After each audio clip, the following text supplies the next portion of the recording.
It was a chill, rain-washed afternoon of a late August day, that indefinite season when partridges are still in security or cold storage, and there is nothing to hunt, unless one is bounded on the north by the Bristol Channel, in which case one may lawfully gallop after fat red stags. Lady Blemley's house-party was not bounded on the north by the Bristol Channel. Hence there was a full gathering of her guests round the tea-table on this particular afternoon. And in spite of the blankness of the season and the triteness of the occasion, there was no trace in the company of that fatigued restlessness which means a dread of the pianola and a subdued hankering for auction bridge. The undisguised, open-mouthed attention of the entire party was fixed on the homely, negative personality of Mr. Cornelius Appin. Of all her guests, he was the one who had come to Lady Blemley with the vaguest reputation. Someone had said he was clever, and that he had got his invitation in the modest expectation, on the part of his hostess, that some portion at least of his cleverness would be contributed to the general entertainment. Until tea-time that day she had been unable to discover in what direction, if any, his cleverness lay. He was neither a wit, nor a croquet champion, a hypnotic force, nor a begetter of amateur theatricals. Neither did his exterior suggest the sort of man in whom women are willing to pardon a generous measure of mental deficiency. He had subsided into mere Mr. Appin, and the Cornelius seemed a piece of transparent baptismal bluff. And now he was claiming to have launched on the world a discovery beside which the invention of gunpowder, of the printing press, and of steam locomotion were inconsiderable trifles. Science had made bewildering strides in many directions during recent decades, but this thing seemed to belong to the domain of miracle rather than to scientific achievement. "And do you really ask us to believe," Sir Wilfrid was saying, "that you have discovered a means for instructing animals in the art of human speech, and that dear old Tobermory has proved your first successful pupil?"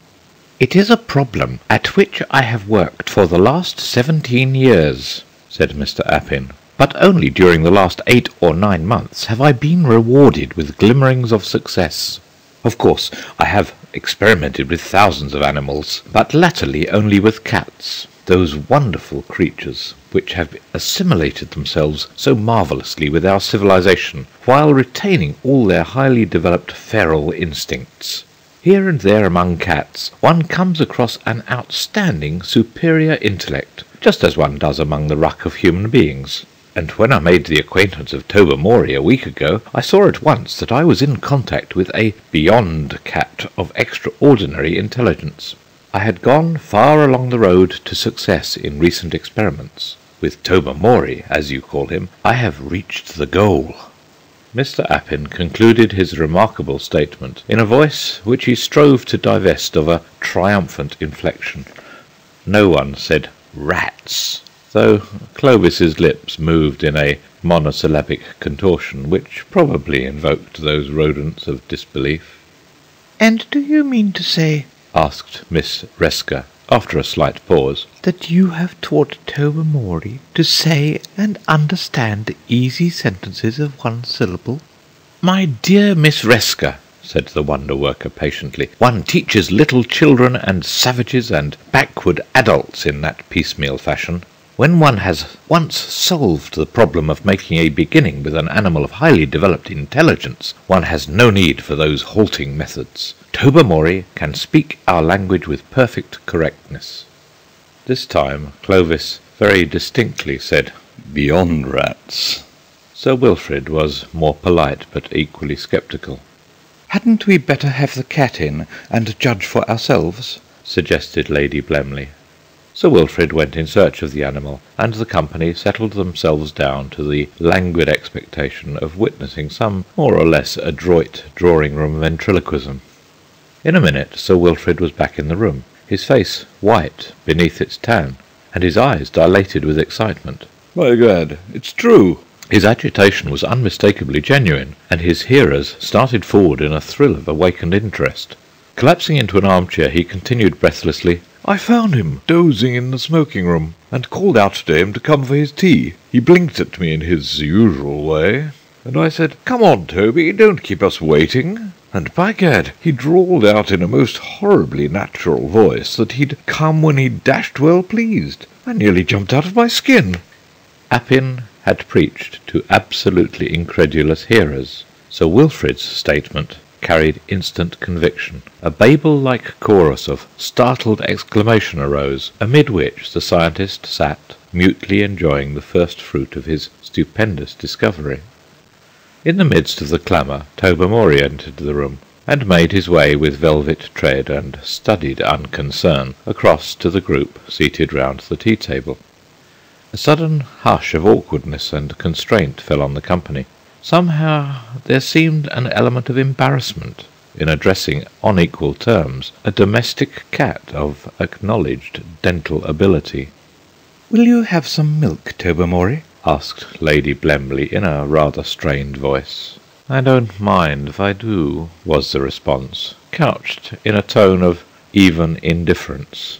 A shiver of suppressed excitement went through the listeners, and Lady Blemley might be excused for pouring out the saucerful of milk rather unsteadily. "I'm afraid I've spilt a good deal of it," she said apologetically. "After all, it's not my Axminster," was Tobermory's rejoinder. Another silence fell on the group, and then Miss Resker, in her best district visitor manner, asked if the human language had been difficult to learn. Tobermory looked squarely at her for a moment, and then fixed his gaze serenely on the middle distance. It was obvious that boring questions lay outside his scheme of life. "What do you think of human intelligence?" asked Mavis Pellington lamely. "Of whose intelligence in particular?" asked Tobermory coldly. "Oh, well, mine, for instance," said Mavis, with a feeble laugh. "You put me in an embarrassing position," said Tobermory, whose tone and attitude certainly did not suggest a shred of embarrassment. "When your inclusion in this house party was suggested, Sir Wilfrid protested that you were the most brainless woman of his acquaintance, and that there was a wide distinction between hospitality and the care of the feeble-minded. Lady Blemley replied that your lack of brain power was the precise quality which had earned you your invitation, as you were the only person she could think of who might be idiotic enough to buy their old car. You know, the one they call the envy of Sisyphus, because it goes quite nicely uphill if you push it." Lady Blemley's protestations would have had greater effect if she had not casually suggested to Mavis only that morning that the car in question would be just the thing for her down at her Devonshire home. Major Barfield plunged in heavily to effect a diversion. "How about your carryings on with the tortoise-shell puss up the stables, eh?"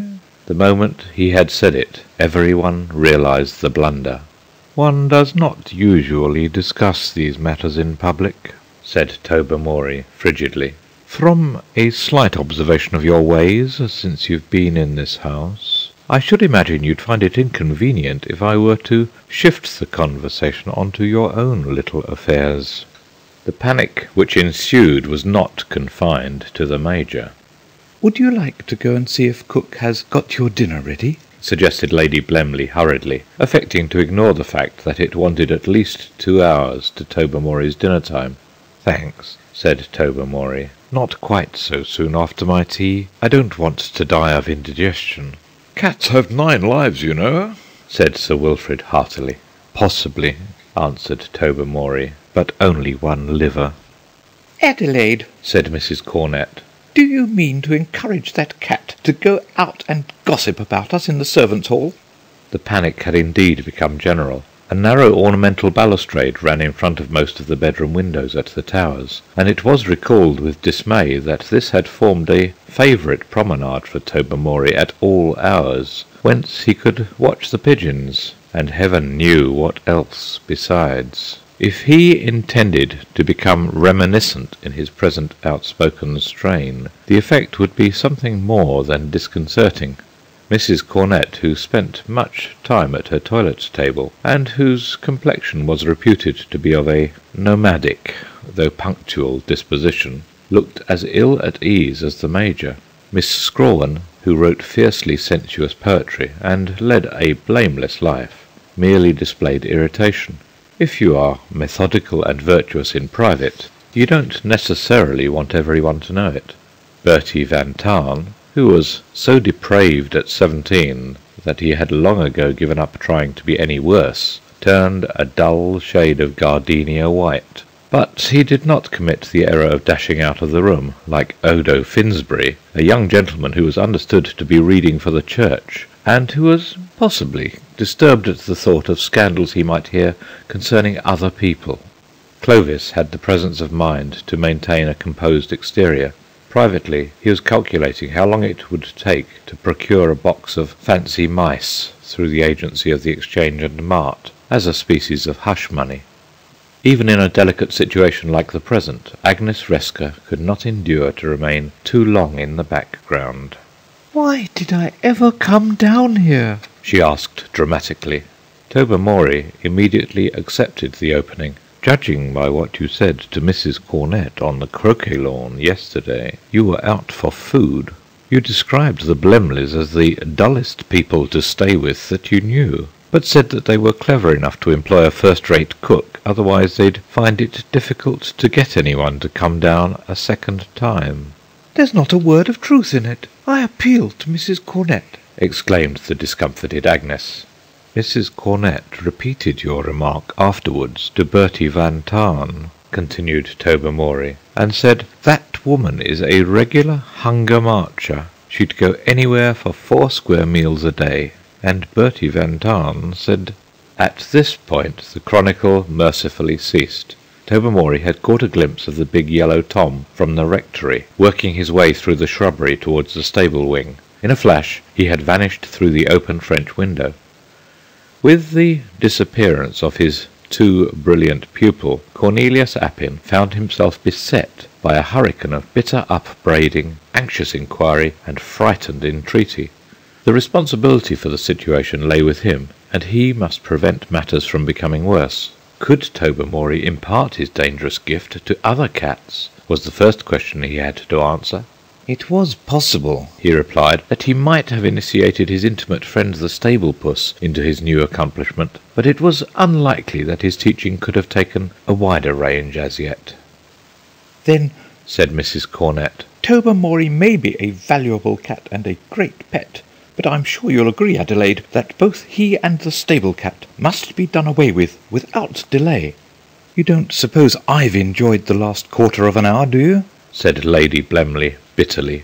"My husband and I are very fond of Tobermory. At least, we were before this horrible accomplishment was infused into him. But now, of course, the only thing is to have him destroyed as soon as possible." "We can put some strychnine in the scraps he always gets at dinner-time," said Sir Wilfrid, "and I will go and drown the stable cat myself. The coachman will be very sore at losing his pet, but I'll say a very catching form of mange has broken out in both cats, and we're afraid of it spreading to the kennels."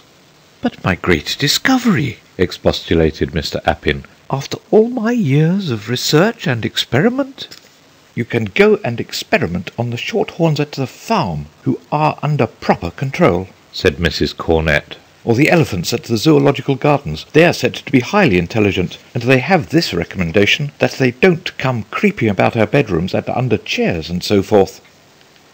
An archangel ecstatically proclaiming the millennium, and then finding that it clashed unpardonably with Henley, and would have to be indefinitely postponed, could hardly have felt more crestfallen than Cornelius Appin at the reception of his wonderful achievement.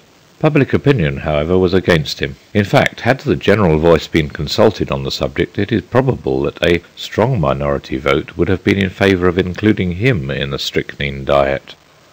Defective train arrangements and a nervous desire to see matters brought to a finish prevented an immediate dispersal of the party, but dinner that evening was not a social success. Sir Wilfrid had had rather a trying time with the stable cat, and subsequently with the coachman. Agnes Resker ostentatiously limited her repast to a morsel of dry toast, which she bit as though it were a personal enemy, while Mavis Pellington maintained a vindictive silence throughout the meal. Lady Blemley kept up a flow of what she hoped was conversation, but her attention was fixed on the doorway. A plateful of carefully dosed fish scraps was in readiness on the sideboard, but sweets and savoury and dessert went their way, and no Tobermory appeared either in the dining-room or kitchen. The sepulchral dinner was cheerful compared with the subsequent vigil in the smoking-room. Eating and drinking had at least supplied a distraction and cloak to the prevailing embarrassment. Bridge was out of the question in the general tension of nerves and tempers, and after Odo Finsbury had given a lugubrious rendering of Melisande in the Wood to a frigid audience, music was tacitly avoided. At 11 the servants went to bed, announcing that the small window in the pantry had been left open as usual for Tobermory's private use. The guests read steadily through the current batch of magazines, and fell back gradually on the Badminton Library and bound volumes of Punch. Lady Blemley made periodic visits to the pantry, returning each time with an expression of listless depression which forestalled questioning. At 2 o'clock Clovis broke the dominating silence. "He won't turn up tonight. He's probably in the local newspaper office at the present moment, dictating the first instalment of his reminiscences. Lady What's-her-name's book won't be in it. It will be the event of the day." Having made this contribution to the general cheerfulness, Clovis went to bed. At long intervals the various members of the house party followed his example. The servants, taking round the early tea, made a uniform announcement in reply to a uniform question. Tobermory had not returned. Breakfast was, if anything, a more unpleasant function than dinner had been, but before its conclusion the situation was relieved. Tobermory's corpse was brought in from the shrubbery, where a gardener had just discovered it. From the bites on his throat and the yellow fur which coated his claws, it was evident that he had fallen in unequal combat with the big Tom from the rectory. By midday most of the guests had quitted the Towers, and after lunch Lady Blemley had sufficiently recovered her spirits to write an extremely nasty letter to the rectory about the loss of her valuable pet. Tobermory had been Appin's one successful pupil, and he was destined to have no successor. A few weeks later an elephant in the Dresden Zoological Garden, which had shown no previous signs of irritability, broke loose and killed an Englishman who had apparently been teasing it. The victim's name was variously reported in the papers as Oppin and Eppelin, but his front name was faithfully rendered Cornelius. "If he was trying German irregular verbs on the poor beast," said Clovis, "he deserved all he got." End